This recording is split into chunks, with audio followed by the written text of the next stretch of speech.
উপরওয়ালা, আমি চাকরি করতে করতে হতাশ হয়ে গেছি। যদি আমি গৃহিণী হতাম। ঘরে এমনি কেন বসে আছো? ঘরের সব কাজ করো। আরে বাপরে, গৃহিণীর কাজ তো চাকরির থেকেও কঠিন। ম্যাডাম, আমি কাল পরশু কাজে আসতে পারবো না।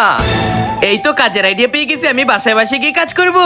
উপরওয়ালা, তুমি আমাকে পথ দেখিয়ে দিলে। এই ছোট বাচ্চা, পাগল হয়ে গেছো? কামলে দিদি, ভুল হয়ে গেছে, আর এমন হবে না। কাম ছেড়ে যায়েন না। যে ঘরে এমন বাচ্চা থাকে সেই ঘরে আমি কাজ করি না।